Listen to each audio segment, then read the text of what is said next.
Hello, hello, hello. We're back with who am I again? Oh, Mr. Newbold. That's right. Did you miss me? Financial literacy with 1.7 consumer protection, and so we're going to talk about protecting you as the consumer, the buyer. So jumping right over here to Moodle. First of all, we're going to talk about scams, being scammed today. Have you ever been scammed? I know someone who has. My wife. Yeah, she went on there trying to renew her driver's license. And so she Googled it, and so a website came up that said, here, renew through us. And she paid him $16, and they gave her the link to the Utah State Driver's License official website. She got scammed. Luckily, we went through Chase and got our money back, our bank account. But, you know, it happens to anybody. It can happen. It happened to someone I knew, my very wife, right? So be real careful. So risk management is not only about insurance, it's also about safety and minimize risk and knowing your rights, right? And being protected. We didn't know we could be protected, but I thought I'd ask Chase, and they said, sure, let's hook you up there and get your money back. So you want to understand some of your rights related to credit and borrowing. These things are handy to know.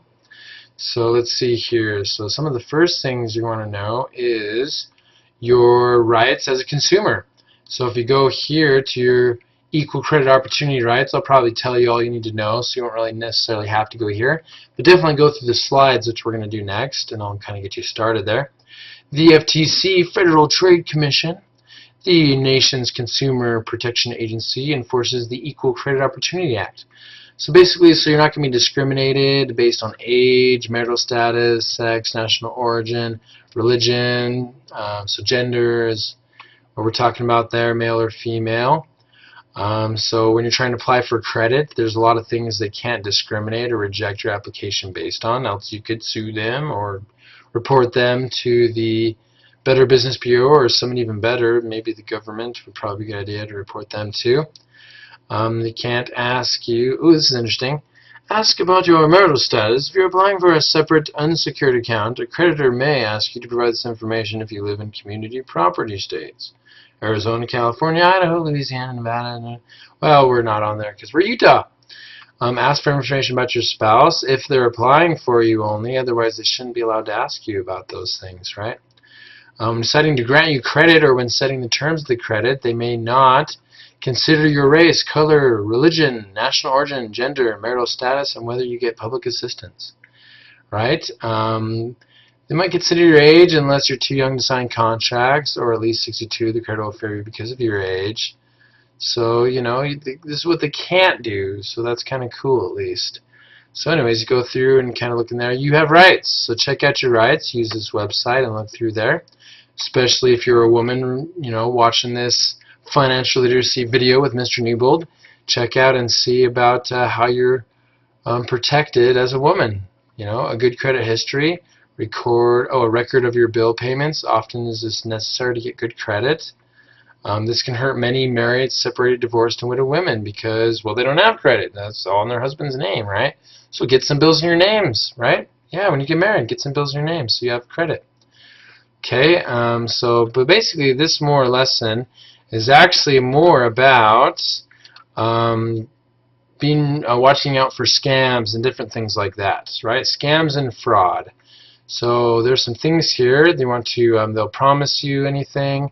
If it sounds to be too good to be true, it probably isn't true, so be careful there. Swindlers and con artists can be very well dressed, flattering, persuasive. They'll say or promise anything to get you your money. No, to get your money. Always check identification before you start handing over your checkbook or money and buying whatever from them. Totally. Verify the company or agency is legitimate. Contact the company using your phone book, but not some number they handed you. So be careful there. Trust your skepticism, particularly if you're approached with one of the following propositions. Trust. Is that Scrabble? Those look like Scrabble tiles. Yeah, if you see free prize offering, you're offered a free prize, but claim it must be provided deposit or credit card number to get it. High pressured sales. Yeah, that's a scam. That's fraud. Don't do it. I know you just want to. My wife gets these emails and she's like, yeah, I just want to do it. I want something. Yeah, don't believe them. Free or unbelievably cheap vacations. Maybe an outright swindle or include massive hidden costs, right? One-way airfare. Total cost maybe twice what you were led to believe, right? Always book with a reputable company. They want your money. They want you to get your business, and they're trying to do everything they can, even to lie or swindle you or trick you to do it. Investment, get-rich-quick schemes, promise high returns with little or no risk. These things are going to go on your homework, so if you want to take some notes here, this video, rewind me, and then go and write some of these things down or type it into your Word document, right, with the questions on there. I know this is the older one, but make sure you copy and paste the newer one. So you want to list, I think it's 4 of these things that we're learning and running through here. So fake charities, yeah, you give them money. Holy cow, check on the Better Business Bureau first. Did you really? No, you didn't really think there is one. Let's watch. If we just type it in there. There is actually, and I've used it actually a few times. So if you go here and type in Better Business Bureau, Utah. Ooh, Utah, cool. Yeah, there's actually a Utah Better Business Bureau, the utah.bbb.org. Go here, right? And let's say, ooh, a good phone company that I use is Magic Jack, right? And at first I was like, wait a sec. So click on check out a business or charity. And I thought to myself, I'm not sure, right? Doesn't have to be credited, but just not be in trouble. So if I type in Magic Jack, right, which is the phone company I use, they'll tell you. Here it is. Let's see. Let's see here. Exact match. There it is. Magic Jack LP. Cool. Let's look at a review there. Request a quote, a BBB review. Cool. Jack's Magic Products. So you can click on there and you can read about the company. See if they're, bam, they're a accredited business since 2009, March 17th. So you see what I mean? That definitely just make sure that these charities, these businesses that you're dealing with, make sure they're not fake. Make sure that you're not dealing with a scam. Totally. Make sure. Home improvement scams. I even had a guy come try to sell me some cleaning stuff for $50 for a little bottle. I was like, that's ridiculous. I said, how about half the bottle for 25 bucks? He's like, no, I can't do that, and he left. So just be careful there, right? So if you jump down, we left on 1.7.7, so if you want to go back, definitely go through and 0.8, 9, 10, 11, 12, all the way to 17. List 4 reasons from the beginning of the website that might cause someone to inspect your credit history. Do you remember from that first website from the very beginning, to inspect your credit history? 4 reasons. Can you remember them? Interesting. Let's go back and just check that out again. Choose a type of scam from the list. That's going to be right here, right? That's where you're going to choose a scam that we talked about.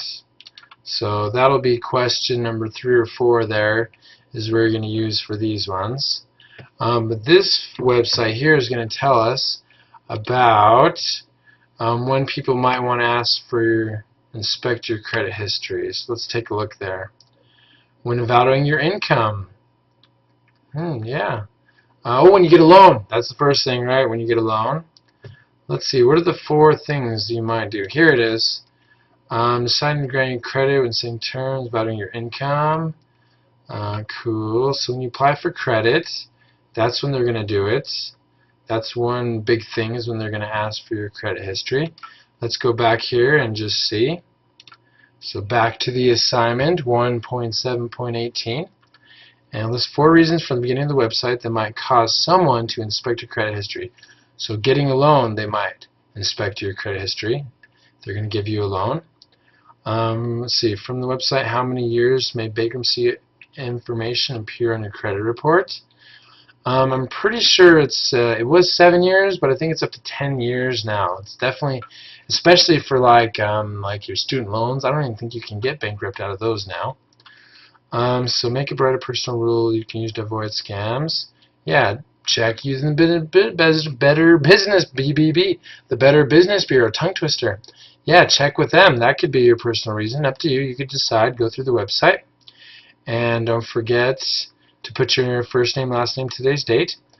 Choose one of those scams that we talked about and something you learned about it. 10 years for bankruptcy. List 4 reasons from the beginning of the website that might cause someone to inspect your credit history. So let's just bust that out for you and then you'll be done. So let's see here. It says here, when deciding to grant you credit or when setting the terms of credit, those are things they're not going to do. So that's definitely borrowing. You're right. Have credit in your birth name. Special note to women. Home mortgages. There you go. Home mortgages, a loan, car loan. Dealing with debt, getting a credit card. There's a few more things there. Dealing with debt. Yeah, several different things there, right? Education. House, remodeling a job.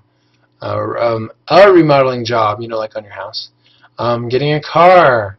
Education, I already said that. Loans, yeah. Finance a loan to keep their business operating. That's another one. So, and just, you can think of another loan, maybe personal loan, car loan, school loan, different things like that. So that's good, and that's, I think, enough information for you for 1.7. And I will see you next time. Thanks for listening, and tune in next time with Mr. Newbold, and I'll try to do something extra cool and funny. And I'll see you soon. Bye for now.